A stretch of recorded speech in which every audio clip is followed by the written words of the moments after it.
The Self-Made Billionaire Revenge Plan, Part 25. Kung ang gwapong lalaking iyon ang hinahanap ng iyong mga mata, maaga siyang umalis. Mula sa likod niya ay sumulpot ang pinsan. Kaagad na mula ang magkabila niyang pisngi. Ganun ba siya kahalata? Here, para mainitan ang tiyan mo. Inabot nito sa kanya ang umuusok pang kape.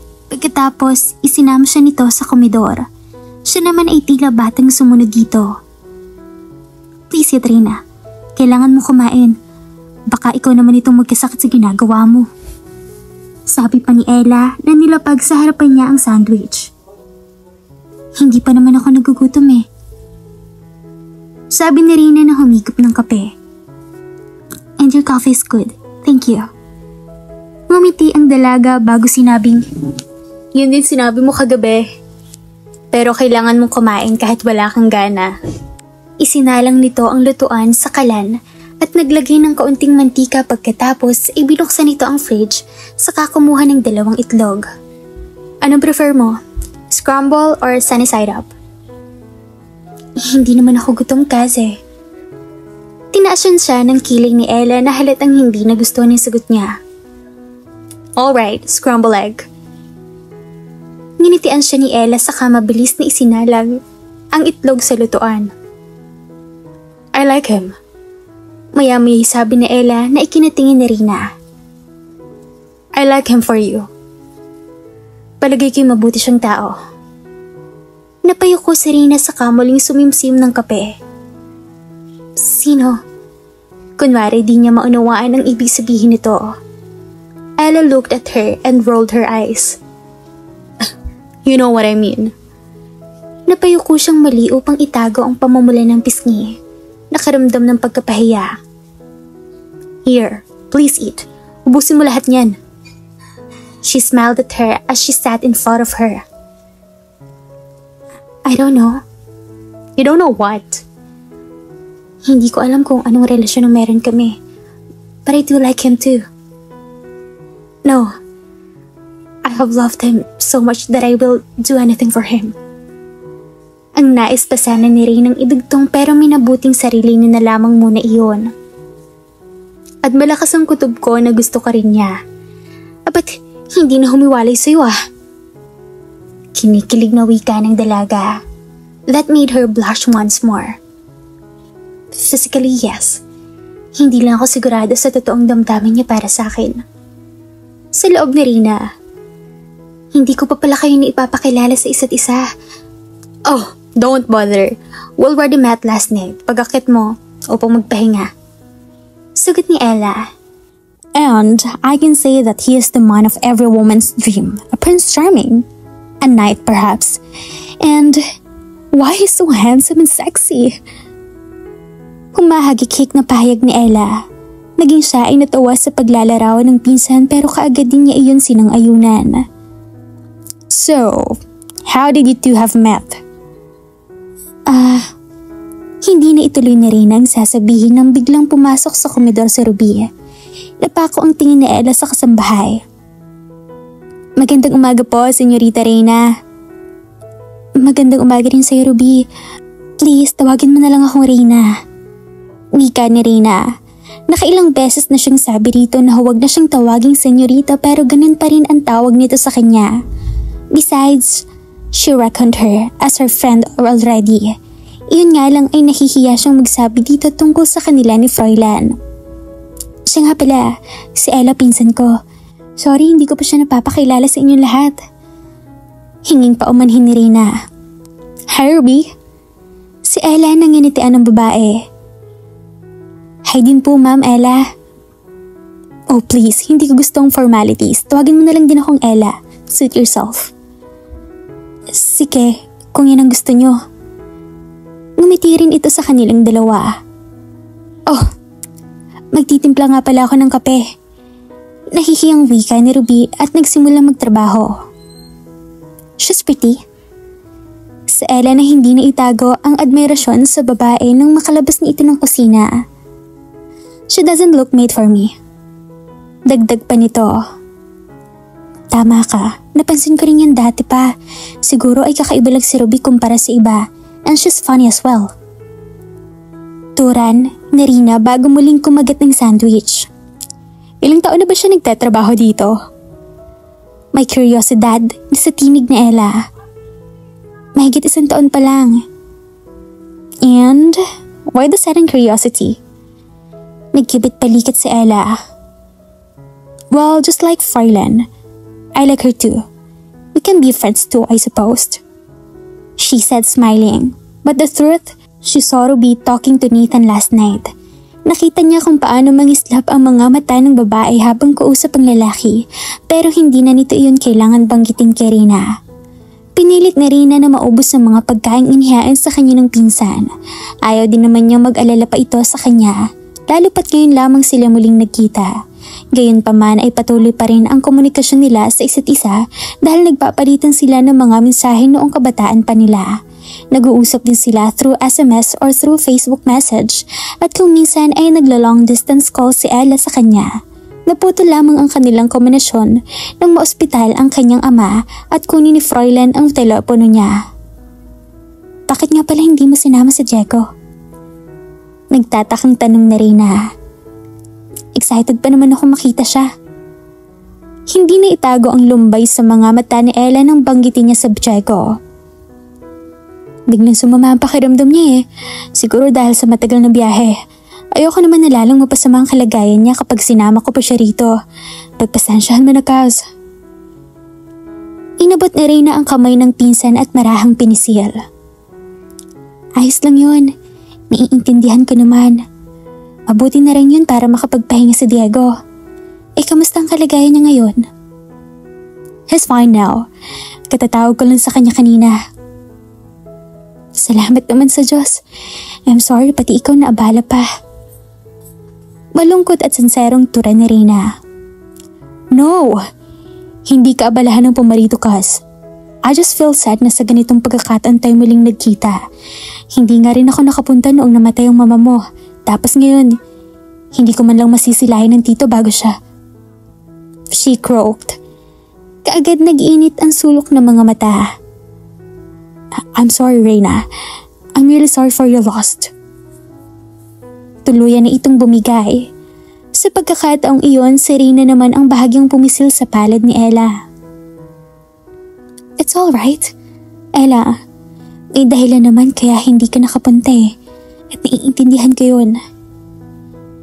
Sabi ni Reyna, pinahid ang butil ng mga luha sa pisngi ng pinsan. Now, look who's crying like a child. She teased her na kinangiti nito. Don't worry, makikilala mo rin ang personal si Diego. I have already told him about you and the horses. Nabanggit ko naman sa'yo na mahilig sa kabayo si Diego. And he can't wait to meet you, especially riding one of your horse. She smiled habang pinapahid ang luha sa pisngi. Sumilay ang paninibugho sa kislap ng kanyang mga mata. Hindi pa pala niya nasasabi kay Ella ang tungkol sa asyenda. Pero malaking parte ng pagkataon niya na ang masaya siya na si Fräulein ay nakabili ng bagong ari-arian na siya ang bagong may-ari ng lupain ng mga magulang niya. No doubt about it. Tungkol nga pala sa asyenda. Good morning, ladies. Naputo lang sasabihin niya nang mula sa bukana ng komedor ay pumasok buhat doon si Fräulein. Good morning to you, Fräulein. Can I offer you a coffee? Nakangiting sagot ni Ella na akmang tatayo pero pinigilan ito ng binata. No thanks, I'm good, Ella. Ang mga mata nito ay nakatitig kay Reyna. How about you? Gusto mo ba ng kape? At binalingan nito si Nathan sa likod nito na hindi kaagad nakita ng dalawang dalaga. Sure. Tipid na sagot ni Nathan. Nakangiting kinawayan siya ni Nathan. Hi there. She smiled back at him. Natutuwa siyang nagkasundo ang dalawang lalaki. Tinupunan ng sulyap ni Nathan sa Ella pero kaagad din binawi sa huli. Sumandal ito sa hamba ng pinto. Si Fräulein naman ay tuluyang pumasok sa komedor at hinagka ng buhok niya. Si Ella naman ay kaagad nagtimpla ng kape. Nakatulog ka ba ng ayos? Hinawi ni Fräulein ang hibla ng buhok niya na tumabing sa pisngi ni Reyna pagkatapos inilagay iyon sa likod ng tenga niya. Ang sunod nitong ginawa ay hinawakan ni Fräulein ang kamay niya at bahagyang binisil. Nakatulog naman ako. She lied. Of course, she didn't have a good sleep. Bukod sa pagdadalamhati niya sa pagkawala ng ama ay binabagabag siya sa mga narinig niya kagabi. Gusto na rin na itanong dito kung saan siya pupunta at kung saan pumunta ito ngayong umaga. Pero pinigil niya ang sarili. Ngayon pa lamang ay nagsisimula na siyang magselos. Pero may karapatan nga ba siya sa damdaming iyon? Fräulein smiled. Inabot ng mga labi nito ang bibig niya and gave her a quick kiss. Here's your coffee. Inabot ni Ella ang tasa ng kape kay Nathan at nang magsalubong ang mga mata ay kaagad iniwas ng dalaga sa paningin nito. Sinamyo nito ang aroma ng kape bago dinala sa bibig. Pagkatapos, sumimsim ay kaagad tumaas ang sulok ng mga labi. Didn't change, huh? Makahulugang wika nito na nakatingin sa tasa ng kape. Si Ella ay kaagad na nagpaalam at lumabas ng komedor. Sinubukan niya rin ng huwag maging emosyonal nang ihatid sa huling hantungan ng kanyang papa. Pero katulad ng madaling nangyayari ay nabigo siyang pigilan ng pagpatak ng luha sa sulok ng kanyang mga mata. Her heart filled with sorrow and sadness, and she can't stop herself from crying. Ipinagpapasalamat niya na palaging nasa tabi niya si Fräulein. He never leave her side hanggang sa pagbalik nila ng mansyon. She refused to have her supper at minabuting magpahinga na lamang.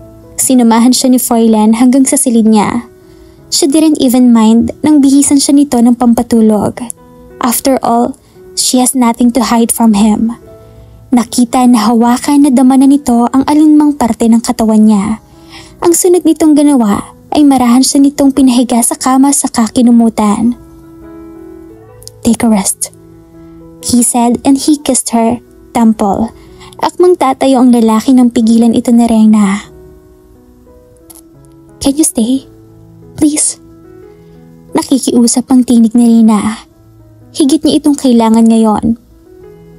Of course. He took off his shoes and lay down next to her. Thank you.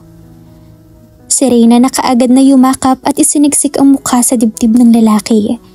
Hinalikan ni Fräulein ang buhok niya at iniyakap ang mga braso sa katawan niya. Please don't leave me, Fräulein. Dito ka lang sa tabi ko. Sabi niya. Shh, narito lang ako sa tabi mo. Close your eyes. He added and he kissed her again. Dala marahil ng pagod at walang humpay na pag-iiyak ay mabilis siyang nakatulog. Subalit nang maalimpungatan siya at mabatid na nag-iisa na lamang siya sa kama at wala si Fräulein sa tabi niya ay ganun na lamang ang takot na lumukob sa dibdib niya. Bumalik na naman ba ito sa sariling silid nito?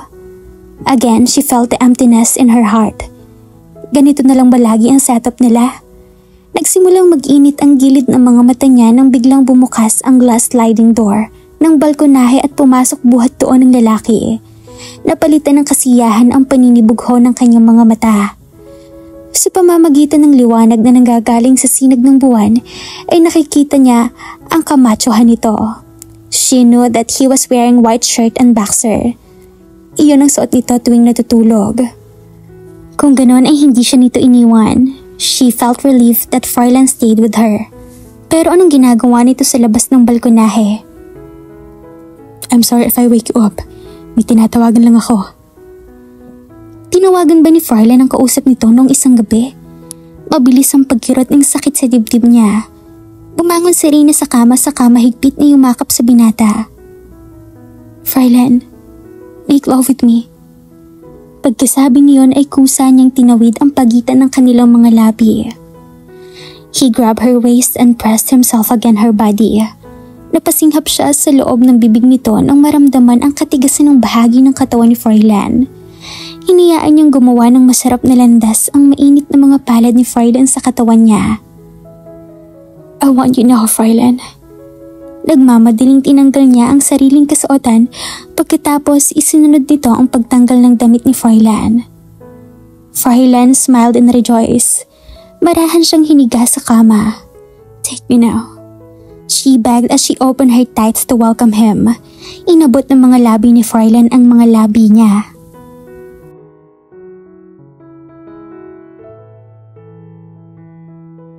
At dito na po nagtatapos ang ating kwento. Sabay-sabay po nating abangan ang susunod na kabanata. Maraming salamat po. Stay safe and God bless.